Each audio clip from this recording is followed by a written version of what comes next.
beg your pardon. Sue, welcome to the program. Thank you for the time. Thank you so much. So happy to be here. Thank you. I'm very interested in the work of SuedeWellness and the Life Resilience Institute. Tell us more. Wonderful. Well, let me perhaps start out by just giving you a bit of background about myself and my space in the corporate wellness arena Mm-hmm. over the last sort of 15 years. I think it's been very pivotal in where we are right now because I have been very hands-on, very clinical within this space, working within different sized organizations, from organizations that host 15 to 20 employees, all the way to organizations that have managed over 13,000 employees. And the one thing that comes across very clearly is that the way we're working now has changed drastically to even just a decade ago. COVID stemmed a lot of reshuffling, reevaluation of how things were going. And I think exactly like you said, the hybrid way of working became the norm, and we weren't necessarily prepared for it. Being part of the picture and being sort of organically in that space has allowed us at Suede Wellness to recognize where the risks, where the gaps are within corporate wellness, and bridging those gaps in a way that is thoughtful, that is meaningful, and that has impact on the lives of employees. I'm interested in this hybrid, working environment, as it were. Perhaps let's dig a little deeper with that. What are the biggest physical and mental health challenges that employees can face in these types of environments, and how should we be addressing them? I think most importantly. I think the commonest thing that people are talking about at the moment is burnout. When you don't have clear sort of defined lines of work and home, personal and professional, there's a lot of expectation of you to be on all the time. And that creates almost this mental load where at any given time, whether it's over dinner, whether it's while you're getting your kids from school, you can be called into a Zoom meeting, into a call, or just to answer questions around work processes. And sometimes I've done it in the past where I've had to do a teleconsult while watching one of my kids play a soccer game or a hockey game. And it's not ideal.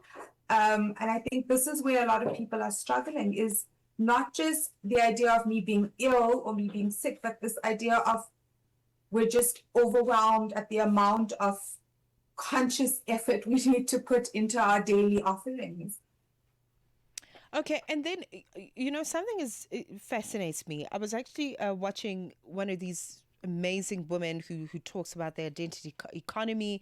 I speak online, and she was talking yesterday about how she is obviously building a portfolio career. She's left the corporate world, she's doing her own thing, and what she has found is that she's brought a lot of those toxic uh, things that she used to do in corporate into her own business, i.e., overworking or bringing business back into the home space. So for people like that who are Yes. shifting into entrepreneurial pursuits or pursuing other interests outside of their corporate jobs, how can they navigate that? Because I don't think a lot of these individuals have a new working blueprint, because you know what you know and you do the best with what you know.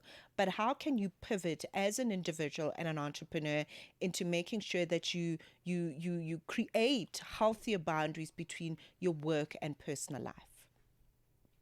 That is a great question. I think, I as well, being in the corporate wellness space, working with organizations, and often organizations say, we want our people to take time, we want them to spend time with their families, but there's not often that time that's given in the day.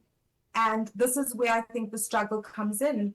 And being in this space has taught me that, it's not just about allowing people space to divest in other things or to engage in other areas, but it's about creating workspaces that people are happy to be in. And this is kind of what we are trying to do within our space as well, and we are achieving within our spaces, this idea of come to work with purpose, come to work knowing that your body is able to support you to do the job that you're required to do, and that you're enjoying what you're doing because you're adding value to the greater organization. For me, I've seen where organizations have gotten it wrong in the past, where, expecting people to sit at a laptop for 8 hours a day on a makeshift dining room chair or whatever sort of bar stool they have at home, or their bed or their couch. And when the person presents with pain, musculoskeletal pain, injury, it's it's treated in a reactive way. Okay, let's see how we can manage your pain. But if we can go a step back and say, okay, but how are we compromising the person's body, the employee's body? Because once your body, remember, your brain is housed in the body. The body is the environment that houses the brain. And if you're not well and whole in your body, your brain struggles to follow suit. And then, and I like that point that you're making around, the prevention of being so reactive to everything. We wait for a problem to solve instead of preventing it to begin with. But how do we do that? I'm going to ask an unfair question now, because the managers themselves are so stressed and fatigued, and, they're going through their own things. But at the end of the day, they are in positions of leadership that they've chosen. So how are they able to recognize the early signs of stress and fatigue, almost catch them before they happen? How do we build those structures for preventative measures in the workplace instead of being so reactionary about everything? I think innately we know the fundamental pillars towards being healthy. We know that we need to eat well, we need to move regularly, and we need to have purpose in what we're doing on a daily basis. As a leader, if you can encourage that, if you can support it, if you can introduce it into your workspaces, make it more conducive for people to do physical activity in the day. I mean, I'm a huge advocate of movement, and I think a lot of injuries, a lot of symptoms that we're treating with medication can simply be treated by movement. And understanding what the body needs and understanding that pain in the body is often a communication where your body is telling you that something is out of alignment or out of sync is so important, and to listen to, not kind of sweep under the rug and hope it's going to be better tomorrow. It's such an important conversation, because we really are looking beyond being a productive individual, but how are you taking care of the physical you? Sue Ramauthar is joining me on the line. She's a physiotherapist and the founder of SuedeWellness and the Life Resilience Institute. We continue conversations after this. Rise and Shine with Peter Ndoro and Tsepiso Makwetla. So how do you respond to Niger's new penal code, which criminalizes same-sex relationships and imposes prison terms of up to 10 years? Yes, I think the Niger legal system is responding to what is more or less a clarion call to criminalize natural relationships among people of same sex, and is a response to the growing tendency of the West to continue to impose their beliefs and understanding of human rights on the African continent and other developing countries. That's Dr. Samson Osagi, who's a Nigerian lawyer and former vice president of the African Bar Association. And there are those that are defending it, and many that are saying it's out of order. Where do you sit? Big continent, bigger conversations. Rise and Shine with Peter Ndoro and Tsepiso Makwetla. 6 till 9 a.m. on Channel Africa, the African perspective. Get the news, music, and lifestyle of Africa on Channel Africa, the African perspective. Ways of working on the channel. Well, welcome back. We continue our conversation, really highlighting some of the big themes that came through with Corporate Wellness Week and how it was able to highlight the importance of employee well-being. But as these hybrid work spaces become a permanent part of many organizations, the focus is starting to shift, and we are really addressing those shifts and how they affect you. as a physical being in the workplace. So we really are unpacking the support of employees when we look at physical health, mental well-being, very important, and also looking at how people can be more productive with these new ways of working, if you will, both in our personal lives and, of course, in the office environment as well. Sue continues to join me on the line as we unpack the conversation. I want to get a sense of, what role the workplace design and ergonomics play in being able to support employee well-being, both at home and in the office, Sue. Fundamentally so. I think the workplace, the way you position your body on a daily basis, plays a huge role in how you show up, how your brain activity continues through the day. And I always say to patients, it's not about having the best posture and it's not about having the right posture. It's about the next posture. What are you moving into? Because the body needs that constant shifting, that constant movement. And when we try to sit in a prolonged position for a long time, your body talks to you. It says, I'm not happy. It needs to move. We need to then take it a step further and actually follow through with the movement. And I think that's where a lot of people get it wrong. And remember, it's not about having sitting for too long or standing for too long, but it's about actually moving your body. So a lot of people move over to a standing desk thinking, this is going to solve all my problems. My back pain is going to be much better. But actually, you're just moving from a prolonged sitting to a prolonged standing position. And over time, that's going to take impact on your body as well. Right. We've already acknowledged that, these hybrid work environments are now the norm. Okay. It's something that it is what it is, if we could put it that way. But how do we then ensure that, employee well-being remains a core part of long-term workplace strategies? Because we would hate for, these wellness, spaces to become just a tick box exercise where we've had a wellness day and that's it. Okay, we've already done one in January. Okay, get off our backs. We're going to do the next one the next year. How do we make it part of the workplace strategy and culture of how things operate on a daily basis? I think this is where strategy and leadership play a huge role. I think a lot of times it's just been a tick box. It's been let's see what we're going to do to fulfill it. But, I've always said, wellness is a business strategy. It's something that needs to be implemented. It's something that needs to be reevaluated. It's something that needs to be adjusted when needed.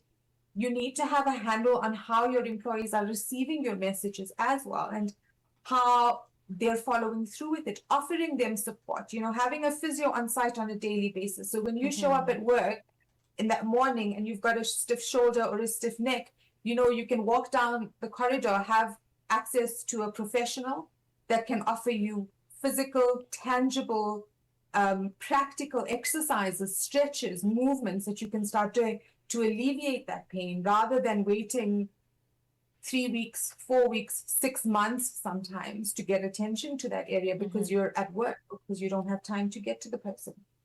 Okay. But I mean, it sounds overwhelming for an organization that's never done this before. I mean, it's like, where do we begin? We've been doing things this way for the past 45 years. How do we pivot into a more sustainable way of looking at wellness and really making sure that people, that we uphold well-being as part of our strategy? So perhaps you can give us some tips then, Sue. If I'm running an organization and I really, really am invested in making sure that people thrive, what are the top 3 things that I can start today after this conversation to make, wellness part of our strategy going forward? I think the first thing is to have conversations with employees in the organization to understand what are the things that they're struggling with. I've worked with organizations where we've done a simple thing like adjust their meeting times. Instead of the meeting time running for a full hour, have it end at 50 minutes and then use those extra 10 minutes as a stretch break or a movement break. And I think that does wonders because it just gives people that extra bit of time. I think when you're moving from one meeting to the next online meeting to the next online meeting, it becomes difficult. You tend to just take a few seconds to get to the bathroom or take a few seconds to get another cup of coffee, but you're not actually moving, stretching, elongating your body the way it needs to. So this is something quite simple. I think another thing is, recognizing the workspaces and recognizing, are my people equipped, whether they're drivers of trucks, whether they are manual workers that are being expected to lift heavy loads and walk upstairs. We do a lot of work within the mining space where, these are people that are physically exerting their bodies to the maximum every day. Hot, uncomfortable, confined environments. And if they're not strong, yes, they might start out fabulously in their 20s or even into their 30s. But look at that person fast forwarding into their 40s. They have joint issues, they have inflammation, they have tension into their muscles, they're not moving well anymore, they're putting on weight, they're getting depressed because they're unable to do their job without pain. And this is what we need to look at. These are the questions we need to be asking. How can I support my person, my individual, my human resource, which I think is the most important resource in an organization? How do I support the individual so that they can thrive at work, so that they can do the best that they can, and they can show up not having to compromise themselves?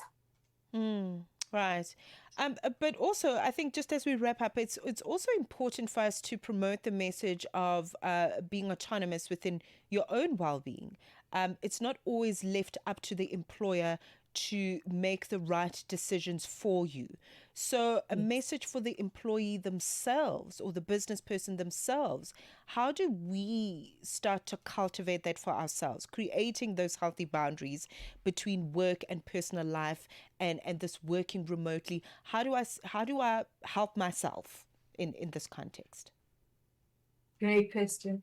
I think the organization provides the scaffolding, but you have to take accountability to realize that it's your health and it's your responsibility. Yes. And creating space in your day to prioritize. One of the things I always emphasize to my patients is there has to be a lifestyle and a mindset shift where you can't be doing what you were doing previously and expect to see different results. We have to change things.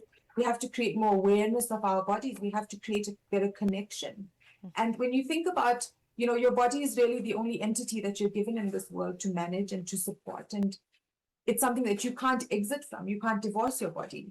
You could change your house, you could change your car, you could change your partner, but your body is with you forever. And creating a harmonious, healthy relationship with the body is very important. And taking it a step further to that is understanding how to do that. I mean, I've spent the last 20 years trying to delve and trying to understand how we impact our bodies. And it's something that I think should be taught in schools. I think it's fundamental. It's something that we have to understand to be able to navigate through the world. And this is why I'm so passionate about doing the work I do to spread the word about how to better manage your body, how to get a better handle on it, how to know what to do. Remember, the body recognizes the quality more than it recognizes the effort. So you can be training for a marathon for the last 6 to 8 months, but if you're not doing the correct exercises, the correct strength work, the correct stretching, you're probably going to end up finishing the marathon, but then how many more are you going to be able to do? Are you feeling better from it, or are you getting injured from it? Are you getting healthier, or are you just building up more and more injuries as you progress through your journey? Right. Well, I think you've definitely taught us something new, that consulting is also an important part of this work. Consult with professionals like Sue, who will be able to come into your work environments and assist you, because you cannot know everything as the boss. You can't. Okay. And if you need help as an individual or would like assistance with her, I'm sure you can find her online. Sue, thank you for the time. Thank you very much. All the best. Thank you so much. Appreciate it.